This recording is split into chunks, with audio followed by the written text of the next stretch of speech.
the concept of God in Christianity. Before I discuss the concept of God in Christianity, I would like to make a few points clear. Islam is the only non-Christian faith which makes it an article of faith to believe in Jesus Christ, peace be upon him. No Muslim is a Muslim if he does not believe in Jesus Christ, peace be upon him. We believe that he was one of the mightiest messengers of God. We believe that he was the Messiah, translated Christ. We believe that he was born miraculously without any male intervention, which many modern-day Christians today do not believe. We believe that he gave life to the dead with God's permission. We believe that he healed those born blind and lepers with God's permission. The Christians and the Muslims, we are going together. But one may ask, then where is the parting of ways? The parting of ways is that most of the Christians believe that Jesus Christ, peace be upon him, was Almighty God, and he claimed divinity. In fact, if you read the Bible, there is not a single unequivocal statement in the complete Bible where Jesus Christ, peace be upon him, himself says that I am God, or where he says worship me. That if any Christian can point out a single unequivocal statement from any verse of the Bible which is said by Jesus Christ, peace be upon himself, where he says that I am God, or where he says worship me, I, Zakir Naik, am ready to accept Christianity today. I am not speaking on behalf of my other Muslim brothers, because this is my field of comparative religion. I am ready to put my hand on the guillotine. If any Christian can point out from any version of the Bible a single unequivocal verse in the Bible, a single unambiguous verse in the Bible, where Jesus Christ, peace be upon himself, says that I am God, or where he says worship me, I am ready to accept Christianity.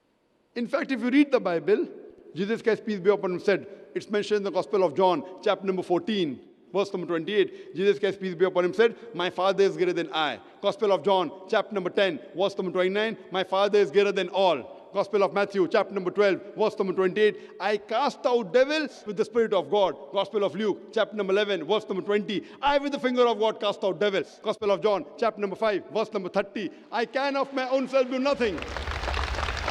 As I hear, I judge, and my judgment is just. For I seek not my will, but the will of my Father. Anyone who says I seek not my will, but the will of Almighty God is a Muslim. Jesus Christ, peace be upon him, according to the Bible, you as a Muslim, he submitted the will to God. He never claimed divinity. And he clearly mentioned in the Gospel of Matthew, chapter number 5, verse number 17 to 20, Jesus Christ, peace be upon him, said, think not that I have come to destroy the law of the prophets. I have come not to destroy, but to fulfill. And until the heaven and the earth pass away, not one jot or tittle will pass away from the law until all be fulfilled. And whosoever shall break one of the least commandments and teach men to do so shall be called least in the kingdom of heaven. And whosoever shall keep the commandments and teach the same will be called great in the kingdom of heaven. Unless your righteousness exceeds the righteousness of the scribes and the Pharisees, in no way shall you enter the kingdom of heaven. This is a verbatim quotation from the King James Version, Gospel of Matthew, chapter number 5, verse number 17 to 20.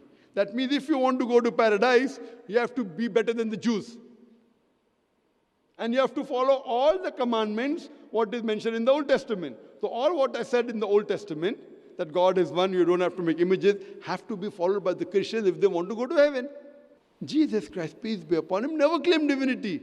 In fact, he said, it's mentioned in the Gospel of John, chapter number 14, verse number 24. He says, the words that you hear are not mine, but my Father's who has sent me.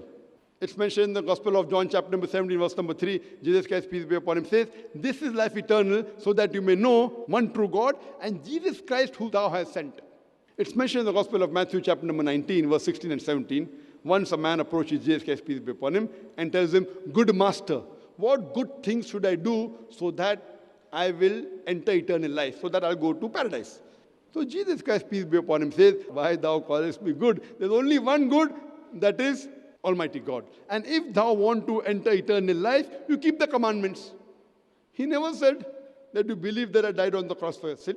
He never said that you believe I'm God and go to paradise. If you want to enter eternal life, if you want to go to paradise, you keep the commandments.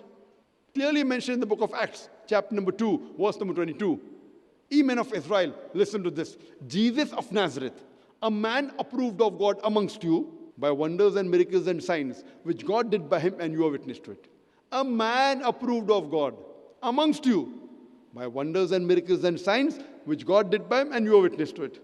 When Jesus Christ, peace be upon him, was asked, that which is the first of the commandment, he repeated verbatim what was said by Moses, peace be upon him. It's mentioned in the Gospel of Mark, chapter number 12, verse number 29, where Jesus Christ, peace be upon him, says, Shama Israelo, Adnai ilahainu adnai echad. It's the Hebrew quotation, which means, Hear, O Israel, the Lord, our God, is one Lord. So if you read the Bible, you shall understand the concept of God in Christianity, which will help you increase the brotherhood between the Christians, the Muslims, the Hindus, and the Jews.